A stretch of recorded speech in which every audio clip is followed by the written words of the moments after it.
बलवान सिंह जी। धन्यवाद माननीय अध्यक्ष जी। अध्यक्ष जी, आज पोल्यूशन हरियाणा के अंदर बड़ी गंभीर समस्या बन चुकी है और दिल्ली में जितना AQI रहता है, हमारे फतवा डिस्ट्रिक्ट में भी लगभग उतना ही रहता है। और इस बार अध्यक्ष जी, पराली जलाने के नाम पे सिर्फ 1 या 2% लोगों ने पराली जलाई होगी, लेकिन फतेहाबाद जिले का AQI कभी कम नहीं आया। तो हमारे किसान संगठन के साथियों ने और सामाजिक सेवा संस्थाओं ने सर्चिंग की थी कि फतेहाबाद के अंदर इतना ये पोल्यूशन क्यों रहता है। तो उन्होंने पाया जी, जो रिसाइकलिंग पायरोलिसिस प्लांट होते हैं, जो पुराने टायरों को जला के जिनका तेल निकाला जाता है, वो सारे पूरे हरियाणा में 80 पॉइंट है वो, और उसके 25% हमारे फतेहाबाद में है। मेरी आपसे मांग है कि उनके पूरे नॉर्म चेक किए जाएं। ना तो उनके पास फायर की NOC है, ना फॉरेस्ट की NOC है।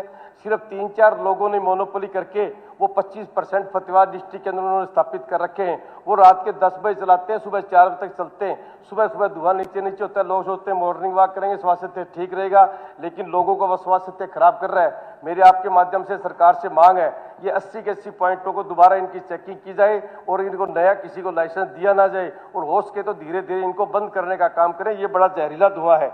इसी तरह से माननीय अध्यक्ष जी, जब से बुन्ना नगर पालिका का गठन हुआ था, मरबा नंबर 263, 264, 265, 242, 243 नगर पालिका बुन्ना की सीमा के अंदर दिए गए थे, परंतु इन खसरा नंबर के अधिकांश भाग अब भी अनअप्रूव्ड पड़े हैं, जिससे प्रॉपर्टी की ID नहीं बन पाती, किसी प्रकार के बैनामा आदि का पंजीकरण नहीं हो पाता।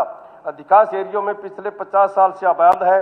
इसके बावजूद भी उपरोक्त एरिया नगर पालिका के रिकॉर्ड में अनअप्रूव्ड है। मेरी सरकार से मांग है कि इसको अप्रूव्ड किया जाए, ताकि लोगों को। माननीय मंत्री जी,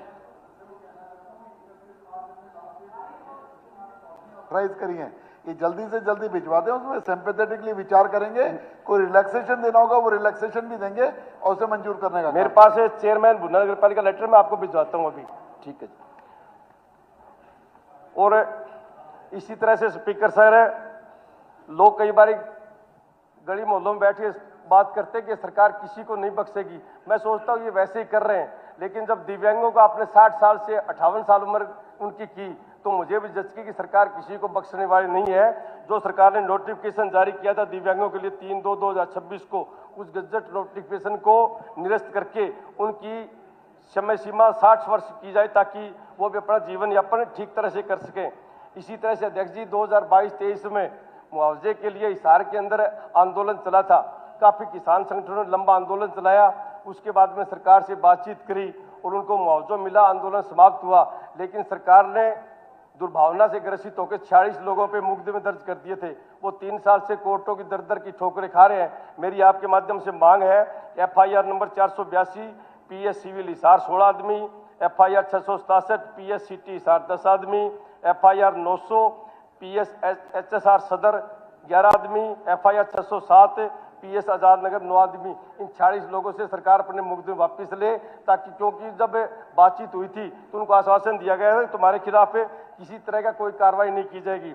इसी तरह से माननीय अध्यक्ष जी, सफाई कर्मचारी काफी मांगे लेके हम सभी विधायकों को उन्होंने समय समय पर दी है, और माननीय मुख्यमंत्री जी ने 24 नवंबर 2024 को जींद में 26,000 व 27,000 रुपये वेतन देने की घोषणा की थी। उसको तुरंत एरिया के साथ लागू की जाए। इसी तरह साप्ताहिक त्योहारी अवकाश व राष्ट्रीय अवकाश व सफाई अभियान के अतिरिक्त कार्य करना पड़ता है, उसे पूर्वी के लिए 1 महीने का अतिरिक्त उनको वेतन दिया जाए। और सफाई कर्मचारी जो शिविर में सुरक्षा उपकरणों के अभाव में बहुत सी बीमारियां लगने का खतरा रहता है, इसलिए सभी सफाई कर्मचारियों का 50 लाख से ऊपर का बीमा किया जाए। बड़े दुर्भाग्य की बात है कि भारतीय जनता पार्टी की सरकार ने पिछले 11.5 साल में एक भी पक्की सफाई भर्ती नहीं की। जल्द से जल्द सफाई भर्ती की जाए। और इसी तरह से अध्यक्ष जी, हेल्थ चेकअप को आप लीगल राइट दिया जाए, क्योंकि आज हम बहुत सी वीडियो देखते हैं, बच्चे दौड़ते दौड़ते उनका हार्ट फेल हो जाता है, सोते सोते रह जाते हैं, कभी उनके ब्रेन हेमरेज होते हैं, कभी इस तरह से। अगर हम सभी को लीगल हेल्थ चेकअप का देंगे तो हमें पता लगेगा कि हमारे शरीर के अंदर क्या बीमारी है। आदमी को तब पता लगता है जब उसकी कैंसर 4थे स्टेज में पहुंच जाती है। हमें तब पता लगता है जब हमारी आंखें बिल्कुल खराब हो जाती है, हमारी शुगर की वजह से है। हमारे शरीर में कोलेस्ट्रॉल कितना है ये तब पता लगता है जब ब्रेन हेमरेज होता है या कोई शॉर्ट ब्रेक के अंदर कोई शॉर्ट लगता है। इसी तरह से 2,80,000 लोगों को ये कि आप ऐसा एक लीगल राइट दें, ताकि लोग जाके अपना चेकअप करा सके। जिस तरह से 1 nation 1 election one nation one tax की ओर हम बढ़ रहे हैं। इसी तरह से one nation one medical treatment की ओर भी हमें बढ़ना चाहिए। इसी तरह देखिए महावीर प्रसाद है, होमगार्ड के जवान है, 25/3/2025 को भर्ती में उसका लेटर मिला था ज्वाइनिंग का, बैच नंबर 5100 उसको जारी होगी थी, लेकिन पता नहीं क्लैरिकल मिस्टेक है या किसी अधिकारी की वजह से आज तक उसको ज्वाइन नहीं की गई। महावीर प्रसाद को बैच नंबर 5100 को तुरंत ज्वाइन किया जाए। धन्यवाद। अध्यक्ष जी, मेरे साथी बलवान सिंह ने सफाई कर्मचारियों के बारे में चिंता व्यक्त की कि भर्ती नहीं की गई, क्योंकि जो सफाई कर्मचारी पॉपुलेशन के हिसाब से गांव में दिए जाते हैं, 2011 की सेंसस के हिसाब से अब ये सेंसस चल रहा है, जैसे सेंसस पूरा हो जाएगा तो पूरे प्रदेश में सफाई कर्मचारियों की संख्या बढ़ा दी जाएगी। श्री जरनैल सिंह जी।